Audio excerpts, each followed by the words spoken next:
Indonesia. Vast, mysterious, unexplored. Home to 200 million people. For sheer size, energy and diversity, Indonesia is in a class of its own. Of all its 17,000 islands, Sulawesi is the most magical. Isolated by deep ocean trenches, it is home to more unique species than any place on Earth.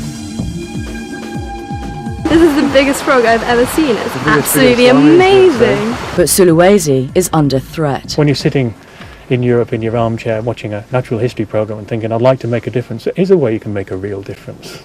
You can come out and join a project like this one and actually help scientists, because without the volunteers this whole project wouldn't run. Operation Wallacea is trying to save the rainforests and coral reefs of Sulawesi. Run by scientists, it relies on the hundreds of volunteers who travel here every year. They dive on the coral reefs off the paradise island of Hoga, and they live with the Bajau sea gypsies of Sampella village. Today we join the latest arrivals from the UK. Yeah, this pony boat's quite hectic. What is that on the wall there? Will they be able to handle the trip? The port of Makassar, capital of Sulawesi. Once the realm of cutthroat pirates, home to generations of Chinese merchants, Makassar has always been a gateway to adventure. It's a sweltering 26 degrees at Makassar's airport, and the latest group of volunteers has arrived to join the operation. Most are university students in their early 20s. Many have never travelled abroad before. Amongst the new arrivals is 20-year-old Sarah Naylard and her boyfriend Matt. I've never travelled this far on my own before. So when we first arrived in Makassar, it was a real culture shock. Everything was sort of before us then. We had no idea what it was going to be like. I suppose when I landed, it was just such a hot, stuffy environment, and you could see from everyone's faces and everything that it was just different. After 2 days on the move, crossing 8 time zones and 9,000 miles, they are tired and disorientated. Basically, I've had like 3 days with like 5 hours sleep, so I'm pretty knackered. Just looking out the window, it was just amazing. I mean, it was just really colourful, and the people were so different, and just the things you saw, like the kids playing on the side of the road and the wooden huts, and it was absolutely amazing.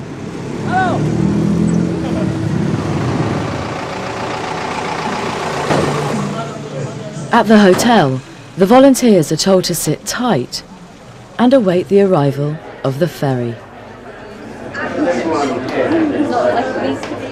This will take them on the next leg of their journey to the wilds of Sulawesi. Yeah, that's all right, yeah. I'm slightly nervous about the snakes and spiders and things in the rainforest, because apparently they've got like the biggest snake in the world there and some dangerous spiders and stuff. But I'm sure I'll be okay, and I'm quite excited about it all. At the docks, the MV Rinjani, a veteran of the National Pelni Fleet, has finally arrived. For many of the hundreds of passengers on board, this is just the latest stop in a 4 or 5 day journey across the world's largest archipelago. While the friendly neighbourhood Bobby tries to keep the porters in line, a couple of stowaways sneak on board. When I read your names out and then I'll read the room afterwards, you come up and collect your ticket from Matt, and one of you will get the key and all. Right, we've got Emma Backhouse, Michael Baines, Gareth Bennell, Hannah Bodley, and Adam Burrows. That's 5035. Can you come up and get your tickets? The fear makes it more exciting. It's more of an adventure. You get a bit of a thrill going out and going into the unknown. I don't know what this is going to be like. It's going to be new experiences. And there was the headhunters just before we went out, which was quite entertaining. So I got a lot of people saying, oh yes, I'm going to have your head chopped off, come back with your head, that sort of thing. Across Indonesia, these rusting ferries are a lifeline to countless communities and businesses. Everything from garden chairs to shampoo, mopeds to mattresses finds its way on and off these dilapidated boats. Next room is Claire Farquhar, Paul Filler, Nicola Francis, Phil Mason, Thomas Gilbert, Martin Goff. That's 5023. Come on down. After a hot 2-hour wait, it is time to load up and leave.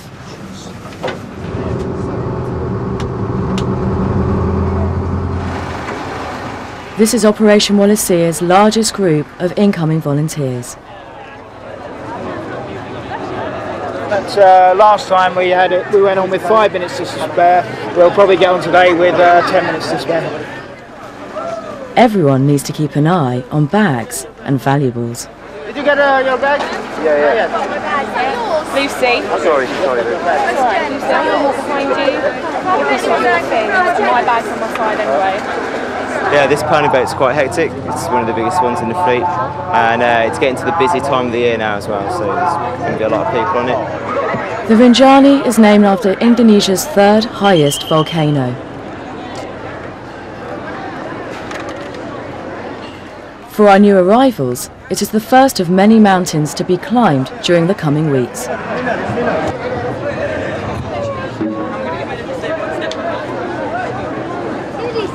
We were really warned about it. We were told that it was going to be quite tough and it was a complete bustle to get on, and you kind of had to hold your own and hold on to your stuff because, you know, it really was a bundle.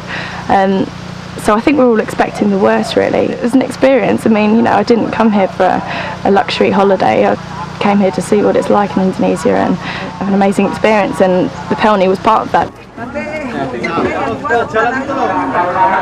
Room number 548, down this one I think. Just check on the wall as you turn right. Okay, cuma number.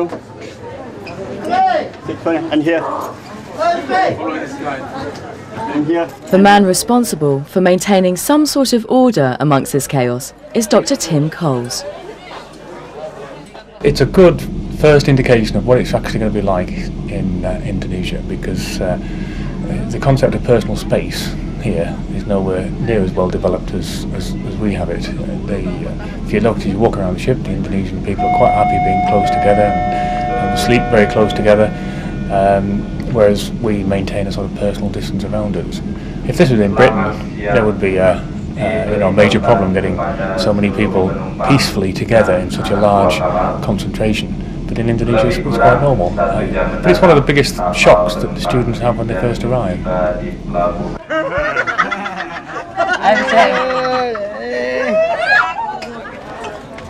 In oven-like temperatures, the volunteers must haul their 20-kilo packs through a maze of stairwells and corridors.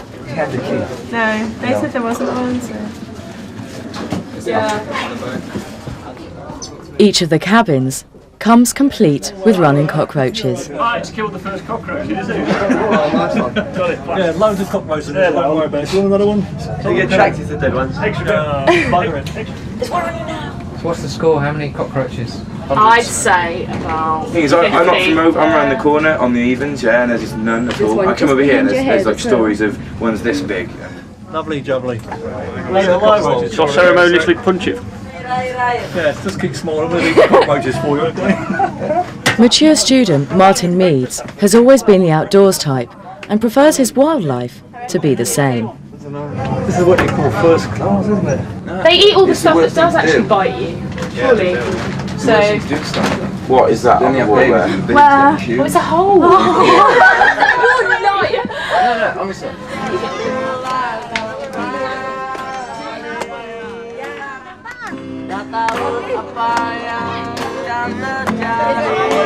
A group of smiling policemen serenade their fellow passengers.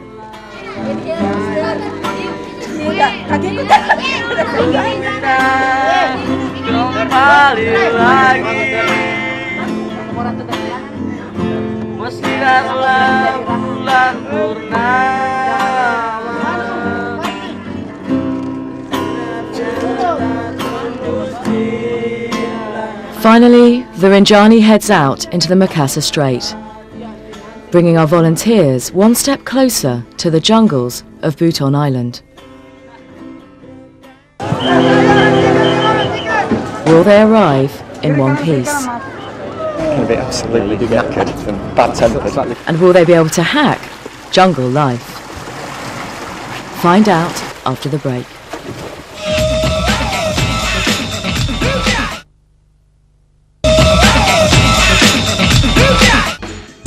The volunteers are heading towards the bustling port of Baobao, home to 55,000 people. This is the biggest Big Smoke for 100 miles.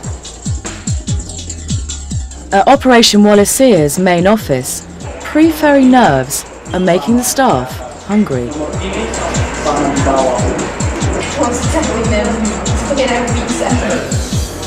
This is the hub of the operation. There's no email and no mobile phones, and Baobao suffers from frequent power cuts. But despite all this, they managed to safely transport hundreds of volunteers back and forth across one of the world's remotest regions. At the moment the partnership has been delayed due to a late departure from Makassar, and will not be arriving in Baobao until 2 o'clock, according to the latest source of information. It could actually arrive at 3 o'clock. The volunteers have now been at sea for 10 hours. As the Rinjani ploughs across the deep ocean trenches that lie beneath the Flores Sea, Baobao is still a distant speck on the horizon. Throughout the ship, as throughout the whole of Indonesia, the faithful are being called to morning prayers. Islam first gained a foothold here in the 5th century. Today, despite large numbers of Hindus, animists and Christians, Indonesia still has the world's largest Muslim population. Buton Island is now in sight, but many of the volunteers are too exhausted to notice. I actually slept better than I thought I would, because a lot of people I've spoken to have slept 2-3 hours. I managed to get about 6 or 7 hours sleep in, so it wasn't too bad in the end.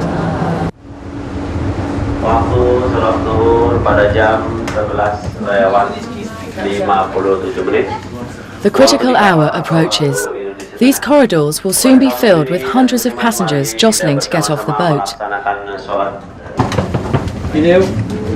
It's time for Dave Smith and his team to rouse the troops. Right, the situation is going to be basically, we're going to dock, and then about 20 minutes? Half an hour from now. Within the next hour. Within the next hour. The ferry is now minutes away, and Ben Farrar has hit the road with his welcoming committee. Thousands of people have started to converge on the docks. For Ben Farrar, who has worked in Indonesia for 5 years, this is just another typical day at the office.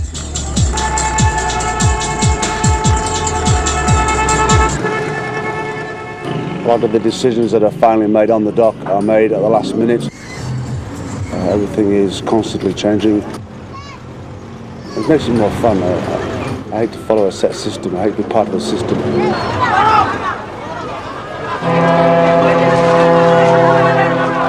As the Rinjani finally comes into view, the port gates are thrown open.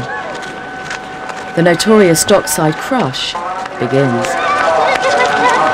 The thing you got to bear in mind as well is these people have been travelling for 3 days. Going to be absolutely knackered and bad-tempered. Slightly shocked-looking volunteers. Yeah. Smile happily. Yes. Definitely normal. Just follow the line. Have a cup of tea.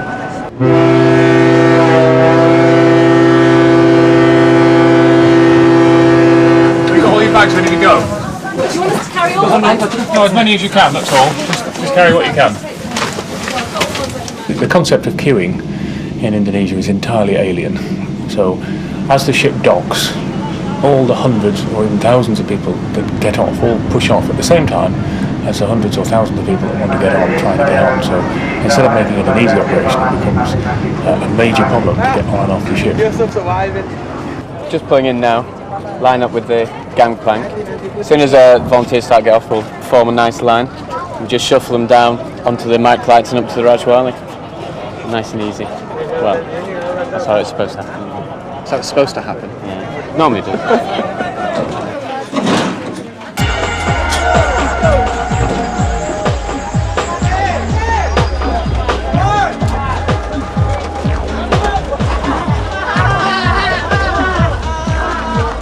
Okay, nearly there. Last step of the way.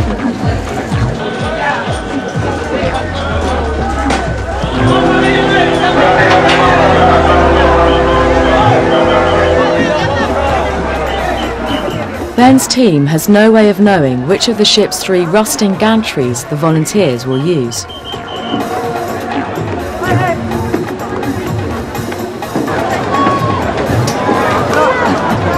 About both doors now.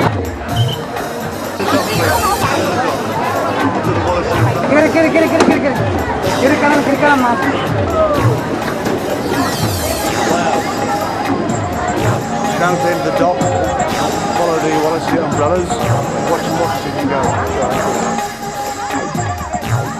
Walk to the end of the dock, to the end of the jetty.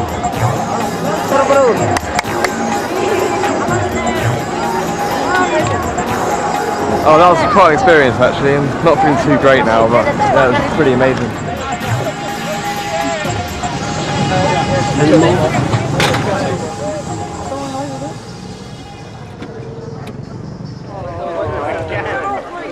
At the hotel, our new arrivals soothe away the stresses of the journey.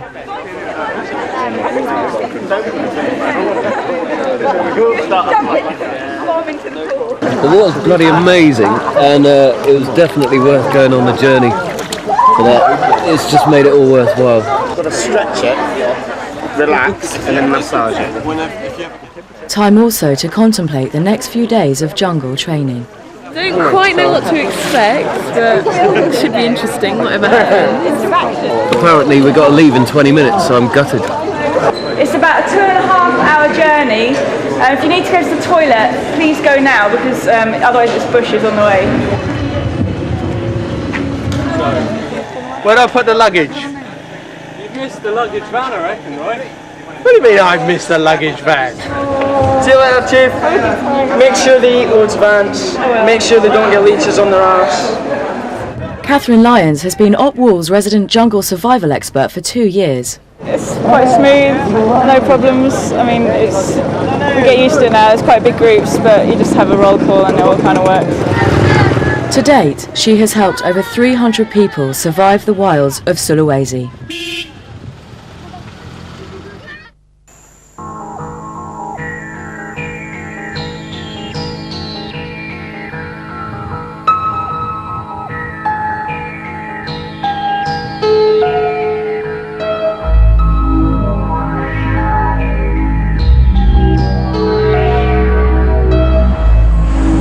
After a bumpy 3-hour drive north from Baobao, the volunteers finally arrive at the outskirts of the Lambusanga Forest Reserve.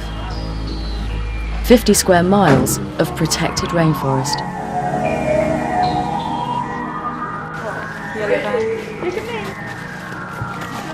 Is everybody okay? Everyone got water? Everyone feeling all right? Okay. Let's go.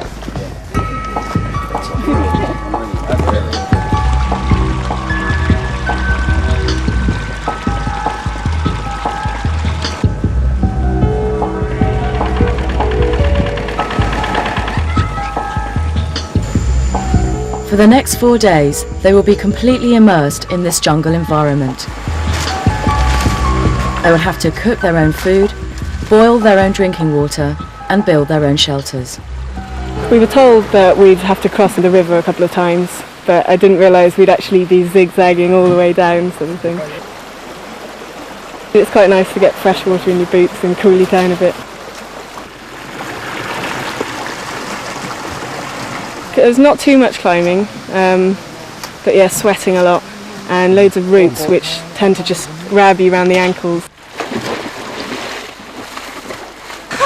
After a 2-hour trek, the volunteers finally arrive at camp. You're right. You sure? This will be home for 2 nights. Yeah, you can relax. You just have a few minutes and then we'll get into shelters. But just chill out. If you want to wash and stream, feel free. I think I'll have a good sleep tonight, but I bet I'll wake up aching. After soothing away the stresses and strains of the trek, the volunteers are split into 5 groups. Well, we're doing a lot of activity, aren't we? Yeah. Like building. As night falls, only one obstacle now stands in the way of that hard-earned sleep. Okay, well they've just arrived, they've got into their teams and they're now setting up their teams in their own areas. They've gone out to find trees that are suitable width apart for their bashers, and they're all hanging their hammocks and bashers up in the trees. Do you want one on this middle point here as well? Yeah. That should have bought a bloody tent, that would have been easier. It's really high. I don't think they took into account that I was small, so I'm going to have to jump to get in it. I might fall out, I think, while I'm trying to get in it. But I wouldn't want to be in it. no. They're the ones that help me. But no, it should be alright. Hopefully I'll stay in. Just got to tuck the mosquito net inside the hammock to keep mosquitoes out. I'm in! I'm completely encapsulated. It's really scary. This is... oh, it's swinging. Oh, that's not too bad. It's kind of like being in a coffin, I would imagine. I probably won't fall out because it's so tight. Remarkably uncomfortable. You have to wake me up half an hour before we have to get up. Oh, are you in? I am in. It's very comfy. It's Right, really we'll see you in the morning then. actually. We'll see you in the morning. Yeah. It's been a long day. Tomorrow will seem even longer. But for now, as the volunteers settle down for their first night in the wilds of Sulawesi, the jungle around them starts to come alive.